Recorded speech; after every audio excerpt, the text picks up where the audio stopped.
السلام عليكم ورحمة الله وبركاته.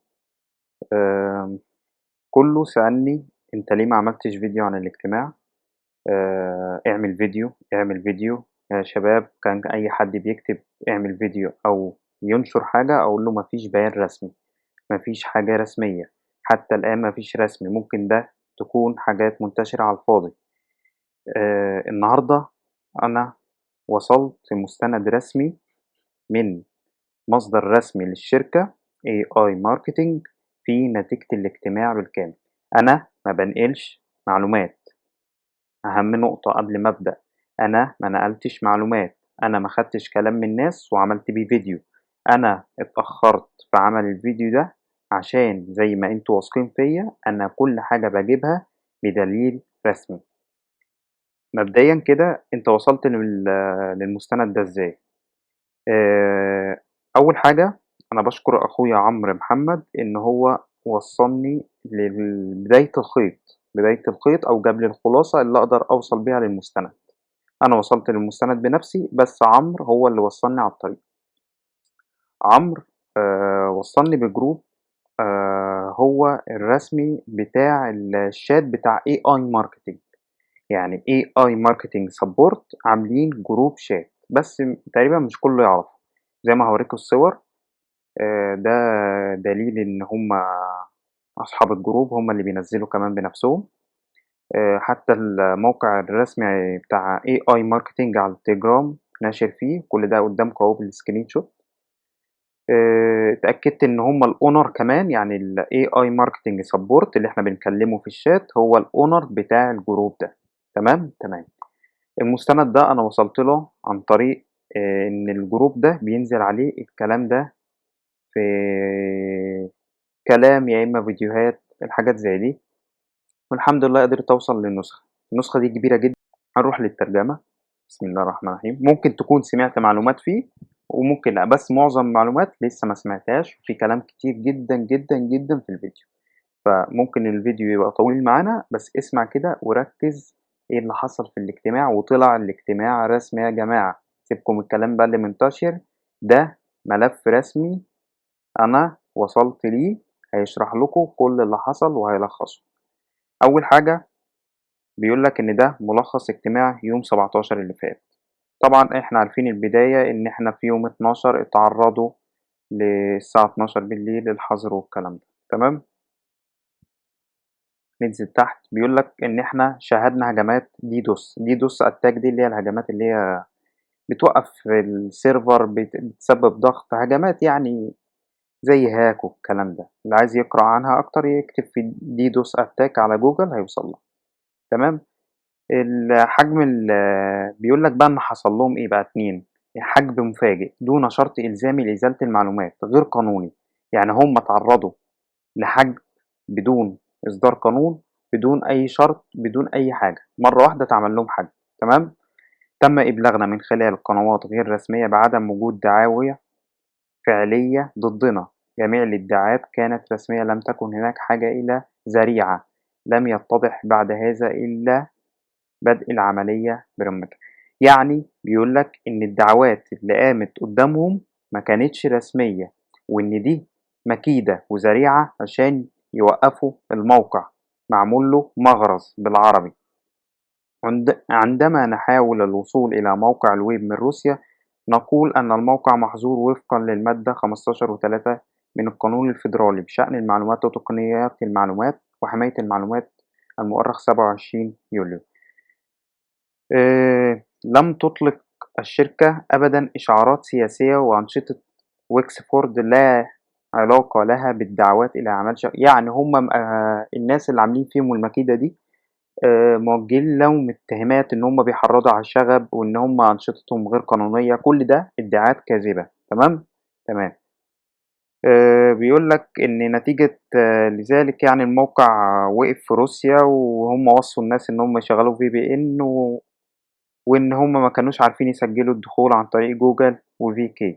تمام؟ تمام. بيقول لك إن البنية التحتية، طبعًا إحنا شرحنا ده قبل كده، إن الAPI اتأثّر بشكل، أنا باحاول أختصر على قد ما أقدر، إن الAPI اللي هو بتاع نظام الدفع وقف، وإحنا شرحنا الكلام ده قبل كده. بيقول لك أوقف مشغّلو الاسترداد النقدي مدفوعات الاسترداد النقدي حتى تُرفع اللي هي الوكالة الفيدرالية الروسية الكُتلة. يعني إيه الكلام ده؟ الترجمة مش واضحة بس أنا فاهم الكلام. بيقول لك الاسترداد النقدي ده مش اللي هو السحوبات، الاسترداد النقدي ده اللي هي ميزانية الإعلام بتاعتك أمّا بتسحب فلوس وترجّع لك cash back، اللي هو الاسترداد اللي هو ربحك. يعني وقّفوا زي ما أنا قُلت، وقّفوا الحملات الإعلانية وربحها من المتاجر، يعني وقّفوا الشراكة، هو عملوا لهم حظر على التجارة بتاعتهم. الكلام ده ما كانش حد مصدّقه وأدي دليل رسمي بيأكد الكلام بتاعي. هم عملوا لهم حظر يا جماعة على التجارة بتاعتهم، وقّفوا أنشطتهم بالكامل. بيقول لك كمان إن إحنا المجموعات بتاعة الاسترداد النقود اللي هي الشراكة اللي بينهم وبين الشركات عشان يجيب لهم يعني عملاء وكده وياخدوا نسبة عليهم، بيقول لك إن إحنا بنتابعها باستمرار عشان تكون نضيفة. ويقول لك إن التجار بتاعتهم ما بيستقبلوش أي حاجة ضرر، يعني ما فيش غِش في التجارة بتاعتهم خالص، يعني هم متأكدين إن شغلهم نضيف 100%. بيقول لك إحنا هنبدأ نعمل إطلاق لمنصة استرداد نقدي مستقلة. دلوقتي الكلام بقى على كبير أوي، الموقع هيعمل منصة تحويلات خاصة بيه مع لعمليات البيع والشرا عشان يكون كل حاجة تحت سيطرته، تمام. بس هم عايزين وقت عشان المنصة دي تبقى جاهزة عشان يربطوا بيها النظام الأساسي ببرنامج الاسترداد النقدي وشبكات الCBA. الCBA اللي هي الكليكات وكده، اللي هو لمّا حد يشترك ويشتري وكده وتعود عليهم بالربح. بيقول لك تم إيقاف عمليات blockchain دي اللي هي التحويلات عن طريق الUSDT واللي هو البيتكوين والإيثيريوم والكلام ده، اللي هي العملات الرقمية المشفرة. بيقول لك إن هو الأمر هياخد وقت شوية عشان يبدأوا ياخدوا الاسترداد النقدي اللي وقف، يعني عمليات المبيعات اللي هم باعوها والكاش باك اللي هم حصلوا عليه، هم بيحاولوا يعجلوا الأمر عشان يبدأوا إن هو ياخدوه تاني. يعني فلوسك بتاعة الكاش باك اللي أنت اتصرفت هم عايزين يسترددوها بسرعة، عشان بيقول لك هنا من أجل تقليل وقت الانتظار الفعلي للعملاء. يعني هم عايزين يسحبوا الفلوس في أسرع وقت عشان فلوسك تنزل في الكاش باك بتاعك في وقتها بدون ما تطول. تمام؟ تمام. بيقول لك بمجرد تلقينا معلومات حول التأخير في مدفوعات الاسترداد النقدي من مجمعات استرداد النقود، أجبروا على إيقاف الدفع مقدما. يعني هم مجرد ما خدوا معلومات إن الاسترداد النقدي اللي هو الكاش باك اتوقف، وقفوا أي سحب لأي عمليات لأي حملات إعلانية. بيقول لك سيتم دفع جميع المبالغ المستردة فورا بعد قرار إزالة الموقع من القائمة السوداء لل يعني هم دلوقتي مستنيين إن الحظر يتشال من الحكومة الروسية الفيدرالية عشان يبدأوا إن هم يرجعوا يضيفوا الفلوس دي. يعني مجرد ما الحظر يتشال كل حاجة هتتشال، كل حاجة هتتحل. بيقول لك تم حظر الحملات الإعلانية النشطة. يتم حظر مش تم حظر، يتم حظر الحملات الإعلانية حتى لا تضيع الحسابات ذات الأرصدة. يعني هم وقفوا الحملات الإعلانية زي ما أنا شرحت برضو قبل كده عشان الحسابات اللي فيها أرصدة إعلانية ما تُقفش. يعني أنت فلوسك اللي أنت في ميزانية الإعلان هم خايفين إن هي تصرف فلوس وما تعودلكش بكاش باك فتضيع، فوقفوا السحب عليها، هتلاقي فلوسك ثابتة ما بتتحركش. بيقول لك كمان إن المجال الجديد في عملية التسجيل هيبدأوا ينشئوا حملات إعلانية بالميزانية اللي هي لسه ما اتصرفتش، بمجرد إن المجالات دي تتفتح أو يبدأوا يخلصوا شغل على النظام اللي هم عاملينه جديد. مشكلة بقى بوابات الدفع في روسيا اللي هي الفيزا والبنوك. بيقول لك إن إحنا دلوقتي مش هنقدر نحول أو نعالج أي بطاقة مؤقتة، يعني أي عملية دلوقتي تمت ولا هيبدأوا ولا هيعمل ولا التحويل ده هيتم ولا المعالجة دي يقدروا يعملوها.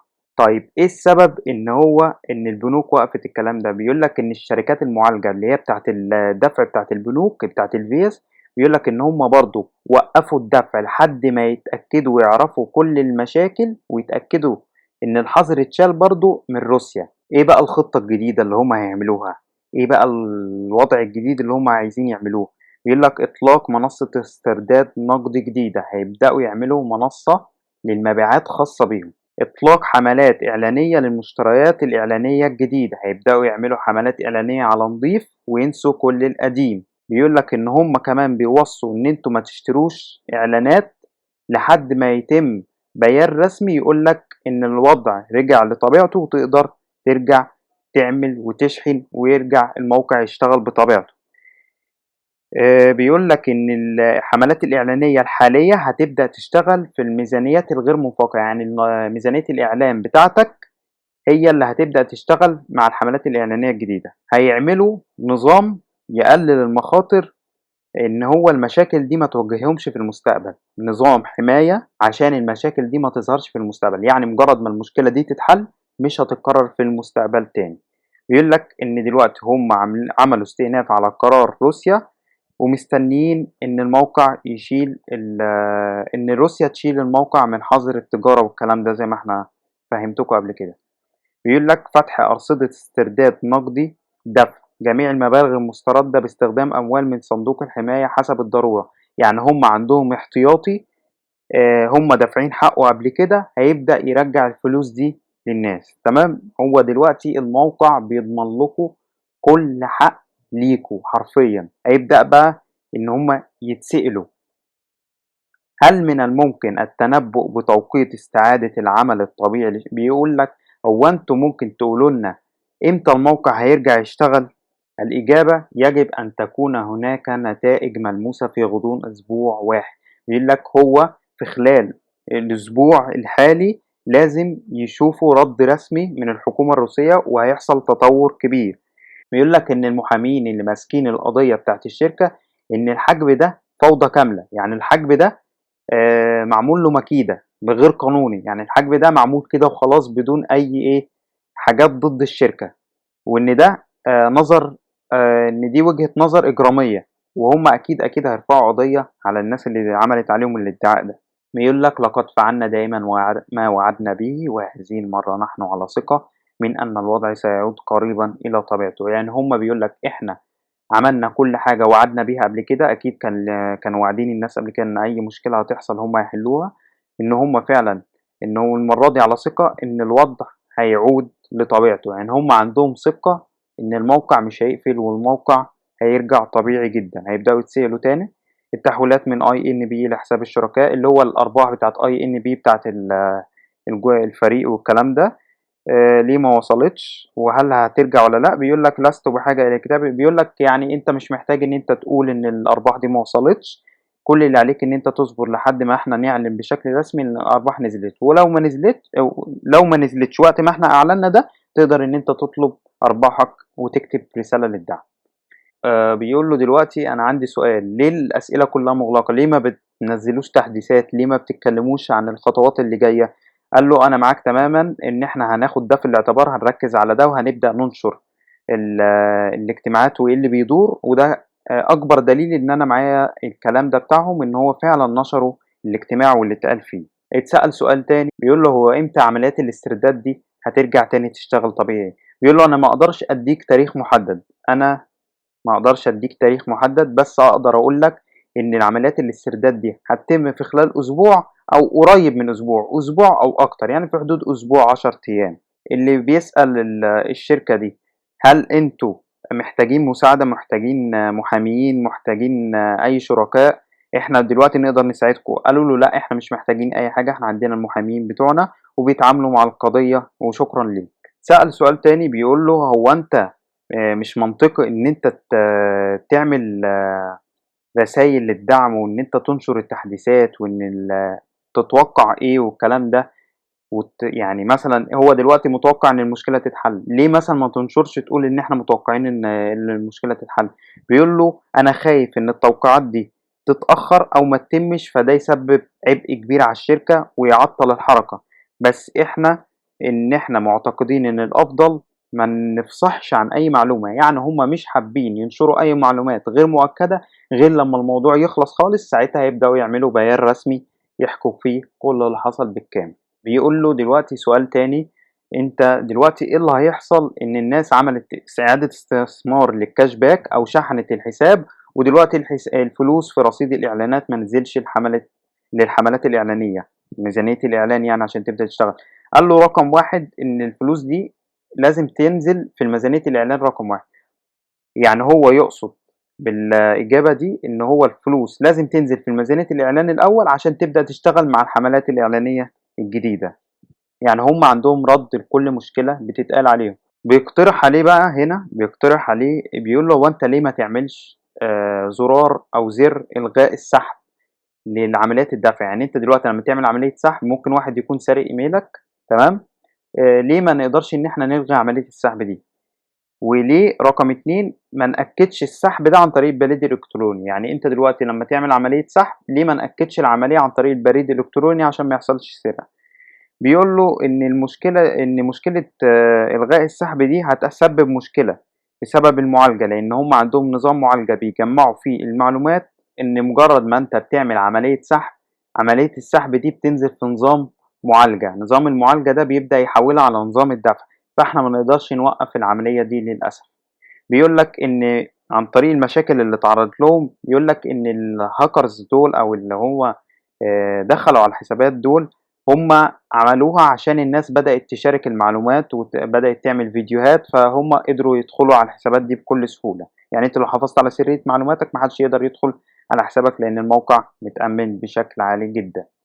هنا بقى سؤال مهم، بيقول له: هو دلوقتي ماشي، إحنا دلوقتي الفيزا والكلام ده اتعلّق، ليه دلوقتي ما نقدرش نسحب بالعملات الرقمية المشفّرة؟ الناس بتقول لك طَب الAPI ده اللي هو البنوك، طَب ليه ما نقدرش نسحب بيتكوين ومش عارف إيه؟ هنا بقى جاوب على السؤال ده، بيقول له: بمجرّد تأكيد استرداد النقود مع قِبَل بائع التجزئة ده، اللي هو المتاجر اللي الموقع بيتعامل معاها، زي مثلًا أمازون. الموقع AI marketing شاري عامل روابط إحالة لأمازون فالناس اشترت، فأمازون لحد الآن ما دفعش الAI marketing الفلوس، بيقول له هنا بسبب الحظر بتاع روسيا.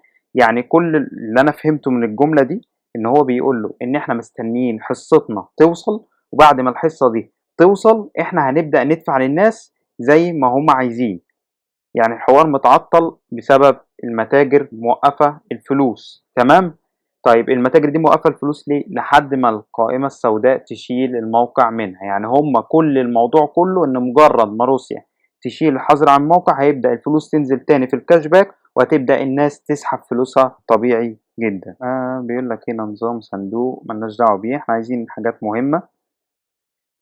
بيقول لك هنا الموقع AI marketing ليه مُدرَج على القائمة السوداء، وإحنا رُحنا بنفسنا عشان نتأكد، اللي هو الفيديو اللي أنا عملته قبل كده لو تفتكروه بتاع الحكومة الروسية، دخلنا بيقول لك إن هو الموقع ده مش متضاف في البلاك ليست، ده طبيعي؟